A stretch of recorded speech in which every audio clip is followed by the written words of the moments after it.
ఢిల్లీకి వెళ్ళి ధర్నా చేస్తారట. మీ కార్యకర్తను చంపేస్తే ఢిల్లీకి వెళ్ళి మీరు ధర్నా చేస్తున్నారే, మరి మీ సొంత చిన్నాన్నను చంపేసినప్పుడు మీరు ఢిల్లీలో ఎందుకు ధర్నా చేయలేదు న్యాయం కోసం? జగన్మోహన్ రెడ్డి గారు సమాధానం చెప్పాలి. ఒకవైపు ఇక్కడ అసెంబ్లీ జరుగుతుంది. అసెంబ్లీ జరుగుతున్న సమయంలో మీరు అసెంబ్లీలో ఉండకుండా ఉండే ధైర్యం మీకు లేక ఇలా సాకులు వెతుక్కొని మీరు ఢిల్లీ వెళ్తామంటున్నారే.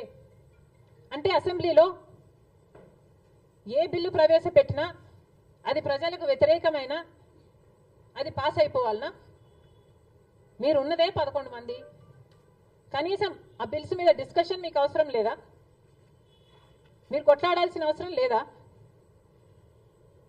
ఏం ఆలోచన చేస్తున్నారు జగన్మోహన్ రెడ్డి గారు? అసలు ఈ వెనుకొండలో జరిగిన హత్య కూడా పొలిటికల్ మర్డర్ ఇది కానే కాదు, ఇది వ్యక్తిగత మర్డర్ అని కూడా అంటున్నారు కదా. మేము ఏదో సాక్షి మీడియానో లేకపోతే టీడీపీ మీడియానో పట్టుకొని మాట్లాడటం లేదు. మా ఎంక్వైరీలు మేము చేసుకొని న్యూట్రల్ మీడియాతో లోకల్గా మేము మాట్లాడిన తర్వాత మేము వచ్చిన కన్క్లూషన్ ఏమిటి అంటే ఇది వ్యక్తిగత మర్డర్. మొన్నటి వరకు కూడా హత్య చేసిన వాళ్ళు, హత్య గురైన వాళ్ళు ఇద్దరూ వైసీపీతోనే ఉన్నారు.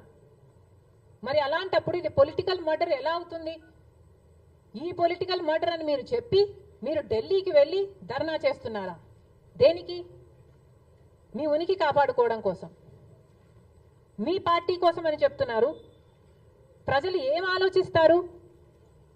ఈరోజు వరదలు వస్తున్నాయి మన రాష్ట్రంలో, వారిని వెళ్ళి పరామర్శించాలని మీకు అనిపించలేదు. కానీ వ్యక్తిగత మర్డర్లో మీ పార్టీకి సంబంధించిన ఇద్దరు కొట్టుకొని చచ్చిపోతే ఈరోజు మీరు ఢిల్లీకి వెళ్ళి ధర్నా చేస్తారా? ప్రజల కోసం మీరు ఎందుకు నిలబడలేదు? మీ పార్టీ వాళ్ళు ఓటేస్తే మీరు గెలిచారా? మీ పార్టీ వాళ్ళ కోసమే మీరు ముఖ్యమంత్రి అయ్యారా? 5 సంవత్సరాలుగా మీరు ప్రజల కోసం పనిచేయలేదు, కానీ ఈరోజు ఢిల్లీకి వెళ్ళి ధర్నా చేస్తారట. సిగ్గుండాలి కదా.